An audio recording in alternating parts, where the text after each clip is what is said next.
been wanting to leave, but you didn't leave. You was listening to them. And now you saying, I need to get out of here. Whether you getting a divorce, whether you packing up and leaving, whether you getting a new house. And even if, let's say you getting a new house and you packing up and leaving, they don't want you to do it. They're like, why would you do that? Then if you in this situation or this marriage, you got to get permission for them to put your name on this house because you married.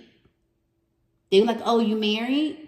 That's that tie and that bond that is kind of like, man, you got to think about those things to make that type of situation in your life sprout, because you need the approval from your spouse.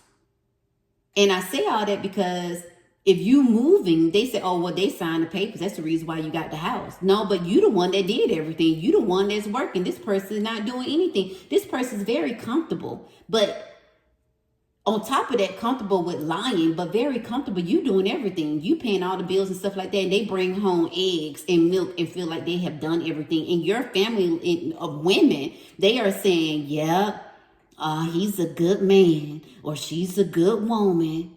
No, you need to keep it moving. And then here, the Four of Cups. Yes, you do feel like you lost everything because they not listening to what you are saying. You overthinking, you over-explaining. And then you got here the cup right there. You know exactly what you need to do. But you feel like if I do what I do, they going to stop talking to me. I feel like I'm not going to have nobody in my corner. Well, you don't need them in your corner.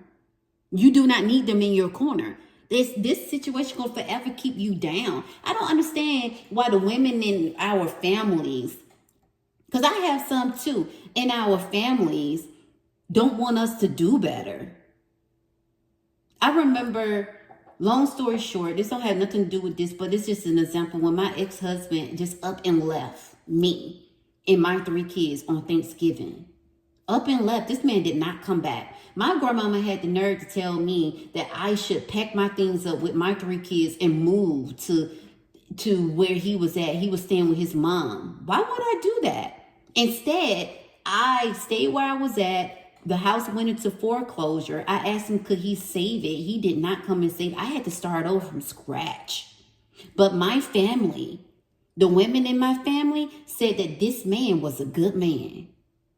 How? How do you think a man is a good man and they left their family and their children? I had to start over. I went to school, I graduated, and my grandmother literally said, I'm going to your graduation because there's no way that you graduating with your master's with 3 kids and your husband up and left you. And who do you think you are? And she said that because nobody had the guts and the nerve to do what I did.